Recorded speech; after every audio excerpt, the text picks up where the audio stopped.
My husband ditched me at the hospital to hike with his mom, and I don't know if I can forgive him. Posted by you/puzzleheaded tooth 255.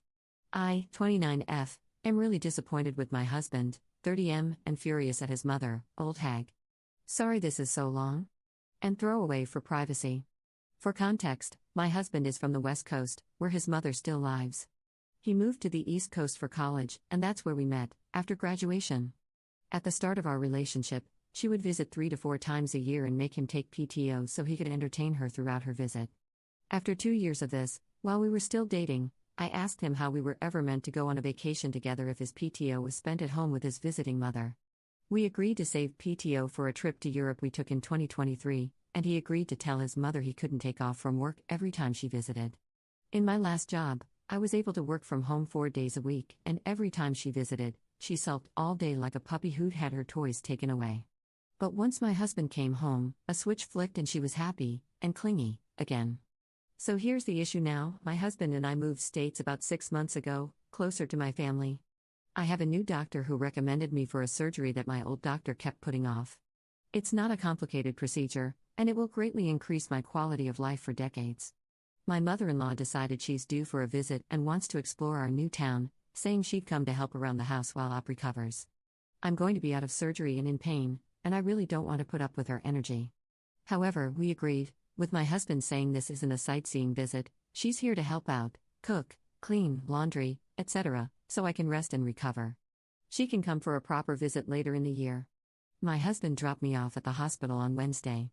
It was meant to be surgery, then one night overnight at the hospital for observation.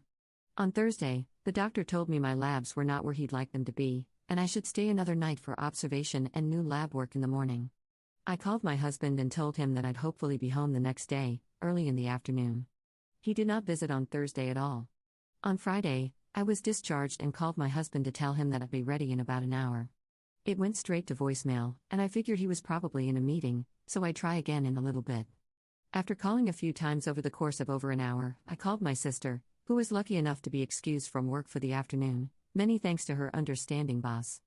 She drove 90 minutes to get me and took me home, and the house was in shambles, laundry baskets on the dining room table, the litter box not cleaned since Wednesday morning, days of dirty plates in the sink, etc. I just broke down crying. She packed me a bag and took me to her apartment to recover for 2 weeks. On Friday night, my husband called me asking where I was and said the hospital told him I had already been discharged. He had been on a hike with his mother, and there was no cell phone service, so he missed my calls, which also meant he took PTO for his mom's visit again.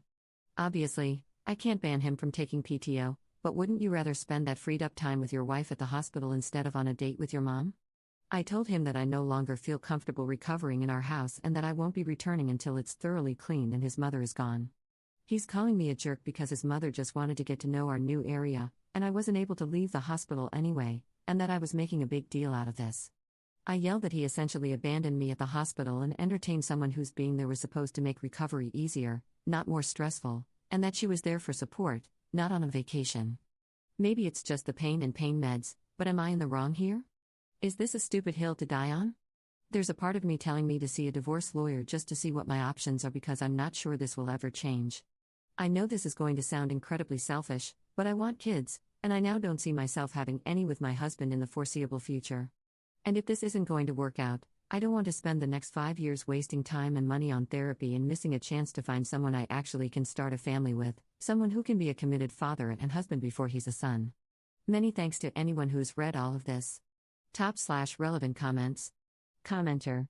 Mommy's boy couldn't even be bothered to visit you in the hospital? This is definitely the hill to die on. Cut your losses and leave him to his mommy. Commenter 2. Exactly, didn't visit and then went out of contact when there had already been a complication. What was his plan if those labs that needed to be watched had turned into needing to contact next of kin? Op's response.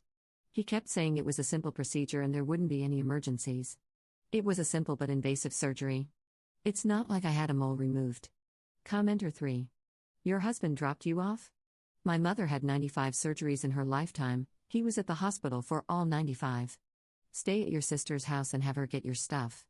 This is the mountain to die on. Commenter 4. Possible disagree here. I've had a couple of surgeries, and I prefer to just be dropped off. I don't see any reason for my husband to just sit around when there's nothing he can possibly do to influence the outcome. But, that is my preference, and Op's preference might be different. However, I do want/expect my husband to visit if I'm going to be in the hospital overnight, and from Op's tone it seems like she does too, so that's a red flag. The point is, it's not staying or visiting or picking up, it's knowing what your partner wants and doing that. Op didn't seem super upset about the dropping off part, just the visiting and picking up part. I will say that going somewhere without cell service on a day you know your partner will likely need you is a jerk move no matter what the circumstances. Op's response. To be fair, that's me, too. I didn't want him to take PTO for the whole day, but I did expect him to visit me after work at least to check in. Update 1 month later. Hi all. I posted a month ago about my husband basically abandoning me at the hospital to entertain his visiting mother. I thought I'd post an update. We are done. I'm still at my sister's place, and my boss is letting me work remotely due to the commute, but I have an apartment I'm moving into in July that's a 10-minute drive from my job. Thank you to everyone who responded. It was a bit overwhelming. I went into defensive mode and thought I had put my husband in a bad light, but you all really slapped the rose-colored glasses off me. We spoke on the phone every day the first week I was away. He asked his mother to leave ASAP so I would feel comfortable coming back home. After a week, I told him I still needed space and was coming the next day to grab more things.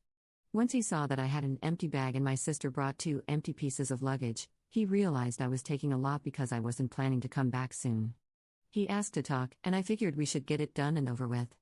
I told him we needed to separate. He tried to argue that his mother only visits a few weeks out of the year and that things are great otherwise. I told him that the issue is he expects me to be okay during those weeks with him ignoring my feelings to cater to hers. I said things don't magically go back to normal once she leaves. There's resentment toward him for weeks for doing it again, and self-hatred for me allowing it to happen again. He asked to go back to couples therapy. I told him it didn't work last time. We had a great therapist who helped him put boundaries in place and deliver consequences when his mother overreached. But as soon as she'd arrive, she'd break one boundary, he'd let it pass, and then she had carte blanche to stomp on them all. And when I tried to reinforce them, I'd get no support and be the bad guy. I told him I'm turning 30 this year and I want to start a family. But I can't see starting one with him. If he can't put me first when I'm just out of surgery, why would I think he'd put our children first? I reminded him that his mother is retiring in less than 10 years. What happens when she decides she's frail and lonely? I asked him if he'd move her and whether I was okay with it or not. He replied, I'm all she has. It really hit me then.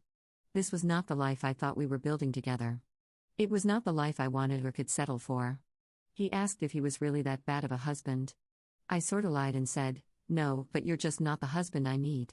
I told him he either needs a wife who's okay with being the side piece in his relationship with his mother or no wife at all. I left with my sister, and 10 minutes into the ride back to her place, his mother called me. I sent it to voicemail. I started laughing, and my sister asked what was so funny. I said, the first thing he did was call his mommy and tattle on me for leaving. Papers have been served, and it's been pretty amicable so far, fingers crossed. Top/relevant comments. Commenter. I pity him a little. She has put her claws into him so deep that he'll never be able to live his own life and form meaningful relationships with people other than her. Good for Op to realize what that would mean for their marriage and walking away. Op's response. I kind of pity him, too. I don't think he'll ever have a healthy relationship with any woman in his life. Commenter 2. He called his mom immediately LMAO. Congratulations on ditching that loser baby man boy. Editor's note. Op's account is now disabled/suspended, so no further updates will be made from this account, although I'm assuming this is concluded since papers have been served and she has no intention of going back.